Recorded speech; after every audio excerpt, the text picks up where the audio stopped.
Hello students. मैं हूं शिवम दुबे। आज हम लोग यूपी बोर्ड के क्लास 12th केमिस्ट्री के एनसीईआरटी बुक के 5वें चैप्टर पृष्ठ रसायन के बारे में अध्ययन करेंगे।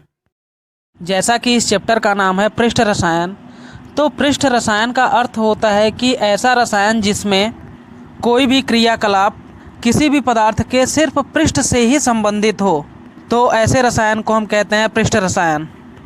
तो चलिए हम वीडियो स्टार्ट करते हैं और इस चैप्टर के बारे में अच्छे से अध्ययन करते हैं। इस चैप्टर का सबसे पहला टॉपिक है अधिशोषण। तो सबसे पहले हम अधिशोषण के बारे में जान लेते हैं कि अधिशोषण होता क्या है। अगर साधारणतः समझा जाए तो अधिशोषण का अर्थ होता है चिपकना, अर्थात यदि किसी भी पदार्थ के पृष्ठ पर कोई दूसरा पदार्थ आकर के चिपक जाता है तो इस क्रिया को हम कहते हैं अधिशोषण। इस अधिशोषण के बारे में हम एक चित्र बना करके इसके बारे में अच्छे से समझ लेते हैं। मान लीजिए ये कोई एक ठोस पदार्थ है और अगर इस पर आकर के कोई दूसरा पदार्थ इसके सतह पर अर्थात इसके सिर्फ पृष्ठ पर, जैसा कि चैप्टर में पहले ही बता दिया गया है कि यह पृष्ठ रसायन है, तो इसमें होने वाली सारी क्रियाएं या क्रियाविधि सब पृष्ठ से ही संबंधित होंगी। तो अगर इस ठोस पर कोई भी पदार्थ दूसरा आकर के इसके पृष्ठ पर चिपक जाए तो इस क्रिया को कहते हैं हम अधिशोषण। जैसे मान लीजिए कि इस ठोस पदार्थ पर कोई धूल का कण इसके पृष्ठ पर आकर के चिपक जाता है, तो इस धूल के कण का इस ठोस पदार्थ के पृष्ठ पर चिपकना ही अधिशोषण कहलाता है। अगर इसे हम परिभाषित करना चाहें तो इसकी परिभाषा इस तरीके से दी जा सकती है। वह प्रक्रम जिसमें किसी गैस या विलयन के कण किसी पदार्थ के पृष्ठ से जुड़ जाते हैं तो इस प्रक्रिया को अधिशोषण कहते हैं।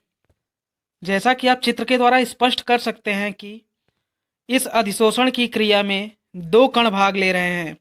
पहला ये ठोस पदार्थ जिसके पृष्ठ पर आकर के धूल के कण चिपक रहे हैं, तो इस तरीके से जैसे विलयन में दो घटक होते हैं वैसे ही अधिशोषण में भी दो घटक होते हैं। जैसे विलयन में विलेय और विलायक होते हैं, उसी तरीके से अधिशोषण की क्रिया में अधिशोषक और अधिशोष्य होते हैं। तो चलिए जान लेते हैं कि अधिशोषक क्या होते हैं और अधिशोष्य क्या होते हैं। अधिशोष्य वह पदार्थ होता है जो आकर के चिपकता है और अधिशोषक वह पदार्थ होता है जिस पर आकर के कोई कण चिपकता है।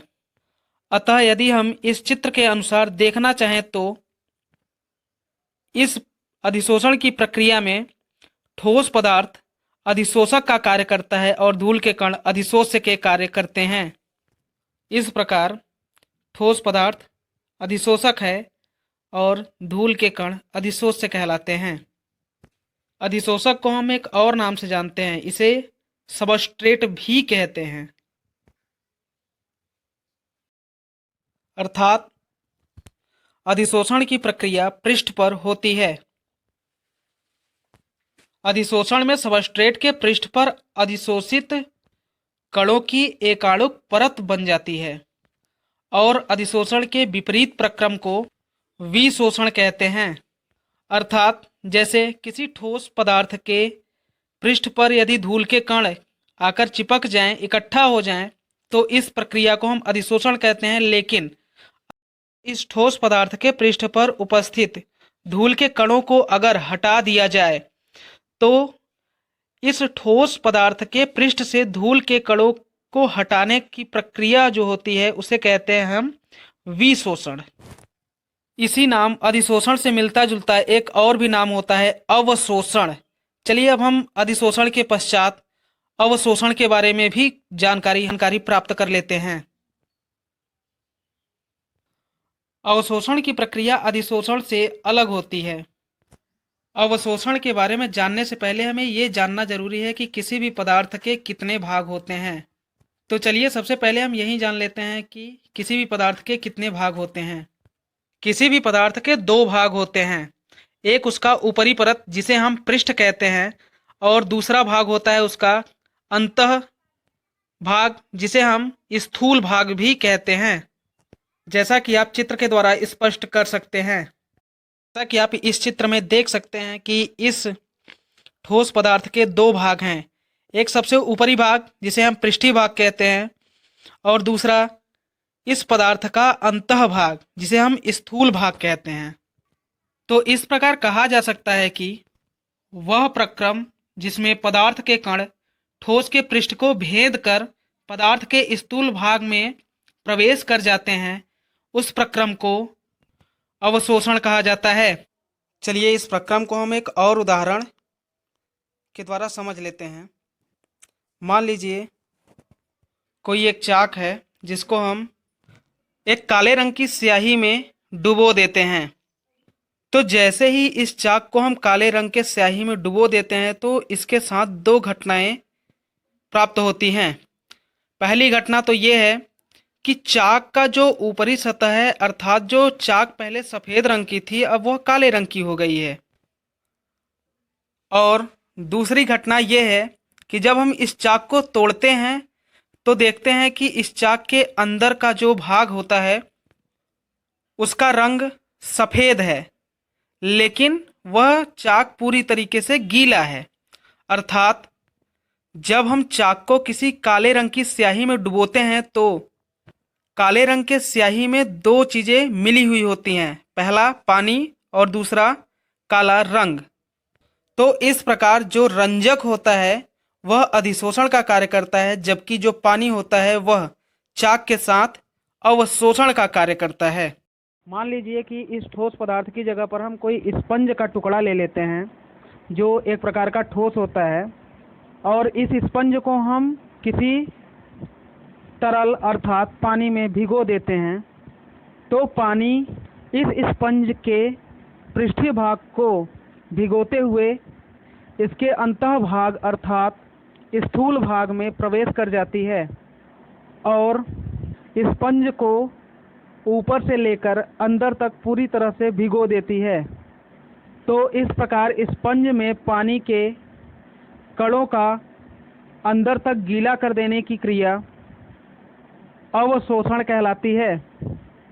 अर्थात यदि पानी स्पंज के सिर्फ पृष्ठ तक ही सीमित होता, इसके स्थूल भाग में प्रवेश नहीं करता, तो यह घटना अधिशोषण कहलाती। किंतु यहाँ पर पानी स्पंज के पृष्ठ पर ही सीमित न रहकर बल्कि इसके स्थूल भाग में भी प्रवेश करके इसको अंदर तक भिगो देता है, इसलिए यह घटना अवशोषण की घटना है।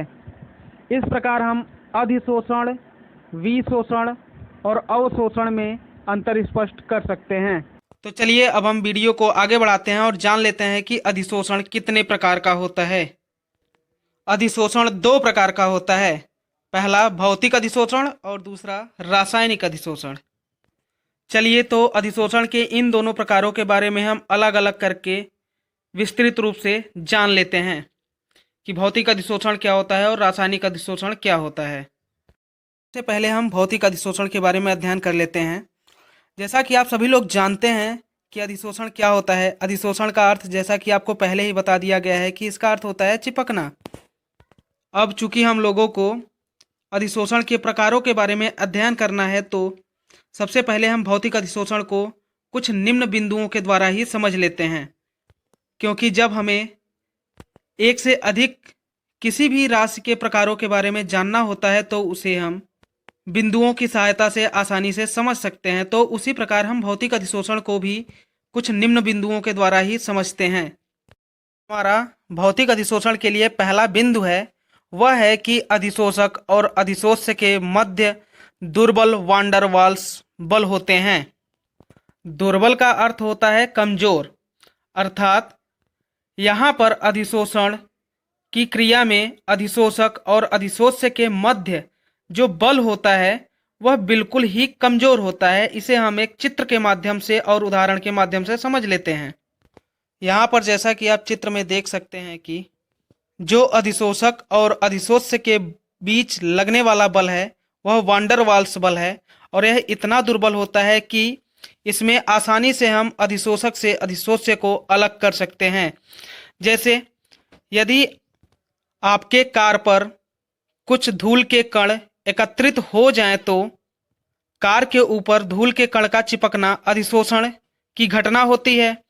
किंतु इसमें जो अधिशोषक का कार्य करता है वह कार होता है और जो अधिशोष्य होता है वह धूल के कण होते हैं।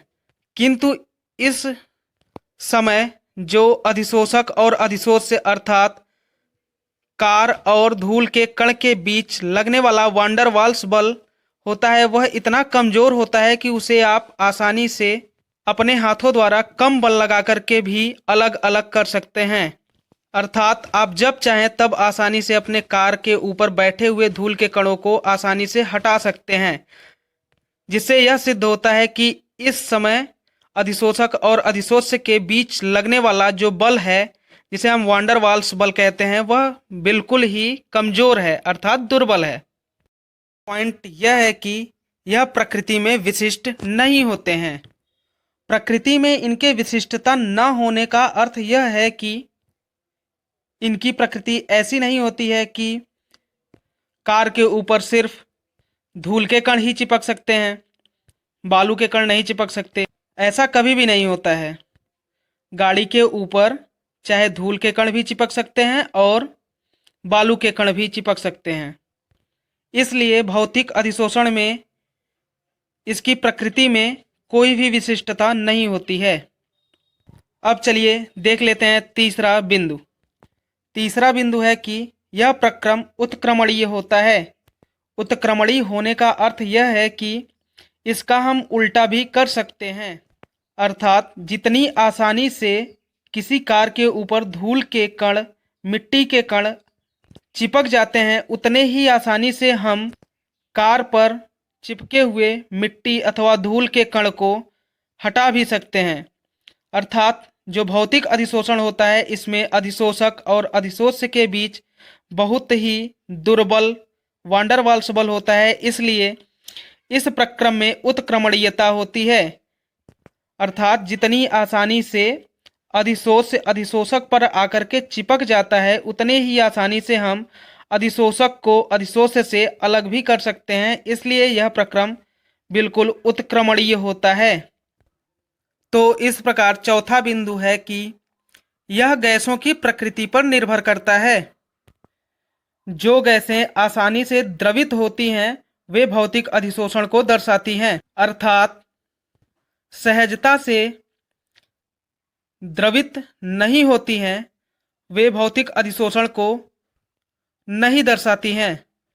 जैसे मान लीजिए कि अगर किसी गैस को हमें कांच पर अधिशोषित करवानी है, तो जब हम कांच के ऊपर गैस को प्रवाहित करते हैं तो जो गैसें जितनी आसानी से द्रवित हो जाएंगी वही गैसें सिर्फ कांच की सतह पर चिपक सकती हैं।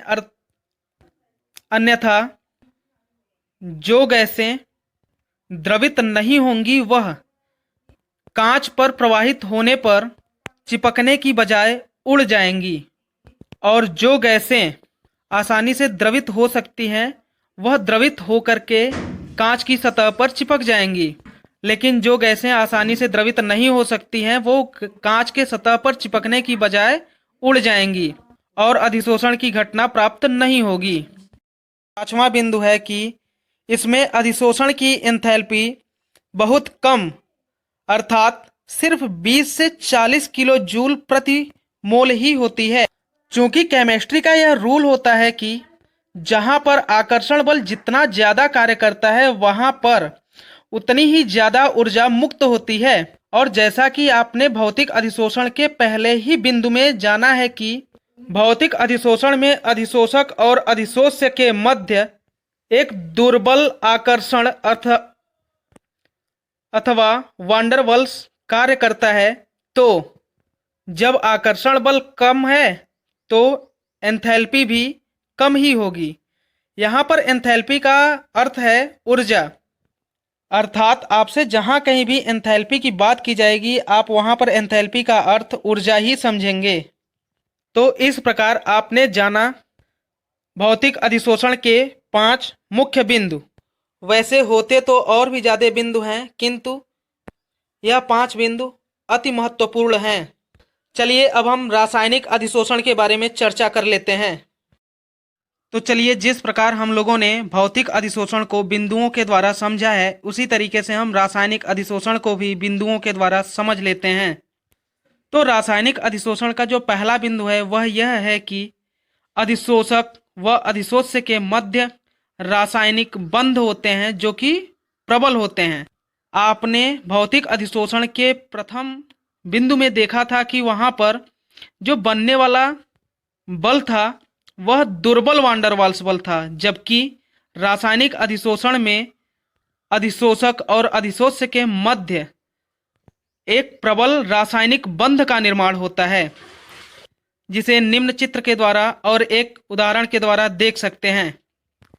तो जैसा कि आप चित्र में देख सकते हैं कि यहाँ पर अधिशोषक और अधिशोष्य के मध्य कार्य करने वाला जो बल है वह प्रबल रासायनिक बंध के रूप में उपस्थित है, जिसे हम आसानी से समझने के लिए एक उदाहरण की सहायता से समझते हैं।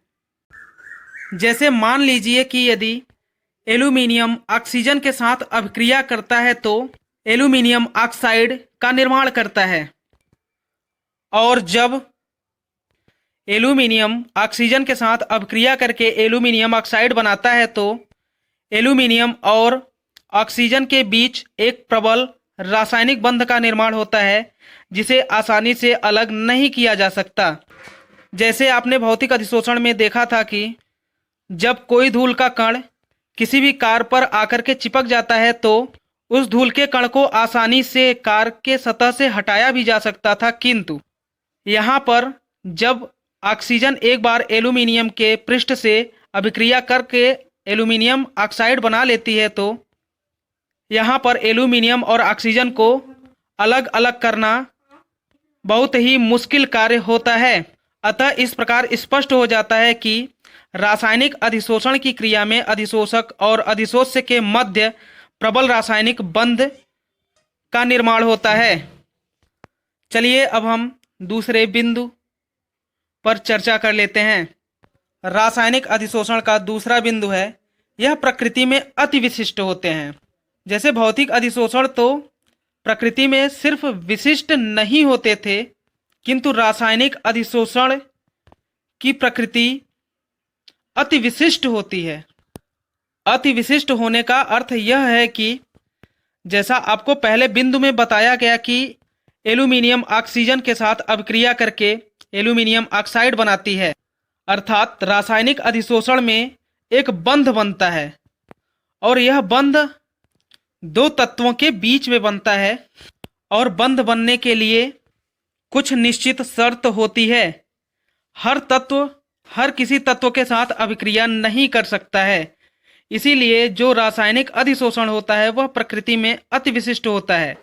जैसे एल्यूमीनियम कभी भी कॉपर के साथ अभिक्रिया नहीं कर सकता है, अर्थात एल्यूमीनियम कॉपर के साथ कभी कोई बंध का निर्माण नहीं करता है, जबकि भौतिक अधिशोषण में धूल के कण कार पर भी चिपक सकते थे, कांच के सतह पर भी चिपक सकते थे, दरवाजे पर भी चिपक सकते हैं, अर्थात उनमें कोई भी विशिष्टता नहीं होती है। धूल के कण कहीं भी जाकर के चिपक सकते हैं, जबकि रासायनिक अधिशोषण में एक बंध का निर्माण होता है और बंध किन्हीं दो तत्वों के बीच शर्त के अनुसार ही निर्मित होते हैं, इसलिए रासायनिक अधिशोषण की प्रकृति अति विशिष्ट होती है।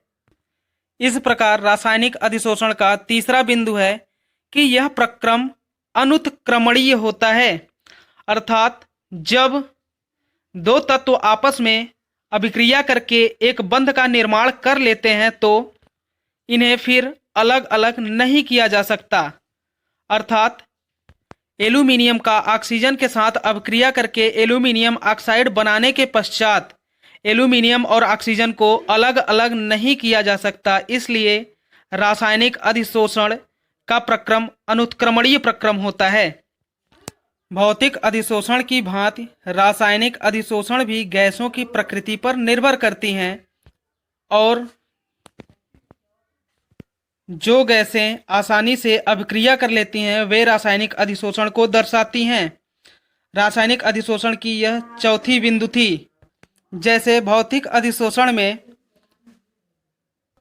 जो गैसें आसानी से द्रवित हो जाती थी वे गैसें भौतिक अधिशोषण की क्रिया को दर्शाती थी, किंतु इसमें द्रवित होना जरूरी नहीं होता है, बल्कि जो गैसें अभिक्रिया करती हैं वही गैसें रासायनिक अधिशोषण को दर्शाती हैं। चलिए अब हम जान लेते हैं रासायनिक अधिशोषण के 5वें बिंदु के बारे में। इसमें अधिशोषण की एंथैल्पी अधिक अर्थात 30 से 240 किलो जूल प्रति मोल तक होती है। जैसा कि आपको पहले भी बताया जा चुका है कि केमिस्ट्री का यह रूल होता है कि जिस अभिक्रिया में जितना प्रबल बल होता है उतना ही ज़्यादा उसमें ऊर्जा निर्मुक्त होती है, अर्थात उसकी एंथैल्पी उतनी ही अधिक होती है। और जैसा कि आपको रासायनिक अधिशोषण के पहले ही बिंदु में बताया जा चुका है कि इसमें अधिशोषक और अधिशोष्य के मध्य एक प्रबल रासायनिक बंध होता है, इसलिए रासायनिक अधिशोषण की एंथैल्पी भौतिक अधिशोषण के एंथैल्पी की अपेक्षा बहुत अधिक अर्थात 30 से 240 किलो जूल प्रति मोल तक होती है। तो इस तरीके से आप भौतिक तथा रासायनिक अधिशोषण के मध्य अंतर स्पष्ट कर सकते हैं, जैसा कि आपको व्हाइट बोर्ड पर भौतिक तथा रासायनिक अधिशोषण के मध्य अंतर स्पष्ट करने वाले महत्वपूर्ण बिंदुओं को दर्शाया गया है। तो ये था हमारा आज का वीडियो। आपको कैसा लगा कमेंट में ज़रूर बताइए। अगर अच्छा लगा हो तो लाइक कीजिए, और अभी तक अगर आपने हमारा चैनल सब्सक्राइब नहीं किया है तो सब्सक्राइब भी करें। धन्यवाद।